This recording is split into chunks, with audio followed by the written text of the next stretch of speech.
ಸಿಸಿಟಿವಿಯಲ್ಲಿ ಸೆರೆಯಾದ bike ಕಳ್ಳತನದ ಪ್ರಯತ್ನ ಆನೇಕಲ್ ತಾಲೂಕಿನಲ್ಲಿ ಬೆಸ್ತಮಾನಹಳ್ಳಿಯ ಆನೇಕಲ್ ತಾಲೂಕಿನಲ್ಲಿ ಇತ್ತೀಚಿನ ದಿನಗಳಲ್ಲಿ ದ್ವಿಚಕ್ರ ವಾಹನಗಳ ಕಳ್ಳತನ ಪ್ರಕರಣಗಳು ಹೆಚ್ಚಾಗ್ತಾ ಇದ್ದು ಸಾರ್ವಜನಿಕರಲ್ಲಿ ಆತಂಕ ಮನೆ ಮಾಡಿದೆ.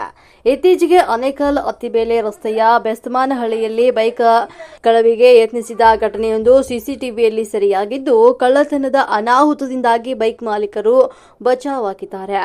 ಬೆಸ್ತಮಾನಹಳ್ಳಿಯ ಒಂದು ಮುಖ್ಯ ರಸ್ತೆಯಲ್ಲಿರುವಂತಹ ಅಂಗಡಿಯೊಂದರ ಮುಂದೆ ನಿಲ್ಲಿಸಿದಂತಹ ಬಜಾಜ್ ಪಲ್ಸರ್ ಬೈಕ್ ಅನ್ನ ಗುರಿಯಾಗಿಸಿಕೊಂಡಂತ ಕಳ್ಳ ಅದನ್ನ ಕಳುವು ಮಾಡಲು ಹವಣಿಸಿದ್ದಾನೆ. ಕಳ್ಳ ಬೈಕ್ನ ಹ್ಯಾಂಡಲ್ ಲಾಕ್ ಮುರಿದು ವರಿಂಗ್ಗಳನ್ನ ಸಂಪೂರ್ಣವಾಗಿ ಕಿತ್ತು ಹಾಕಿದ್ದಾನೆ. ಆದರೆ ಅತಿಯಾದ ಮದ್ಯಪಾನದ ಅಮಲಿನಲ್ಲಿದ್ದಂತ ಆತನಿಗೆ ಬೈಕ್ ಅನ್ನ ತಳ್ಳಿಕೊಂಡು ಹೋಗಲು ಅಸಾಧ್ಯವಾಗದ್ರಿಂದಾಗಿ ಕೊನೆಗೆ ಕಳುವಿನ ಯತ್ನವನ್ನ ಕೈಬಿಟ್ಟು ಸ್ಥಳದಿಂದ ಪರಾರಿಯಾಗಿದ್ದಾನೆ.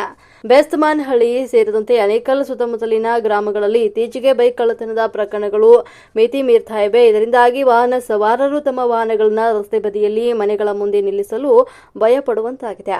ಈ ಬಗ್ಗೆ ಪೊಲೀಸ್ ಇಲಾಖೆಗೆ ಗಂಭೀರವಾಗಿ ಗಮನ ಹರಿಸಬೇಕು. ಕಳ್ಳತನ ತಡೆಗಟ್ಟಲು ಮತ್ತು ಅಪರಾಧದ ಕೃತ್ಯಗಳಿಗೆ ಕಡಿವಾಣ ಹಾಕಲು ರಾತ್ರಿ ವೇಳೆಯಲ್ಲಿ ಪೊಲೀಸ್ ಗಸ್ತು ವ್ಯವಸ್ಥೆಯನ್ನ ಇನ್ನಷ್ಟು ಬಲಪಡಿಸಬೇಕು ಅಂತ ಗ್ರಾಮಸ್ಥರು ಪೊಲೀಸ್ ಇಲಾಖೆಗೆ ಒತ್ತಾಯಿಸಿದ್ದಾರೆ.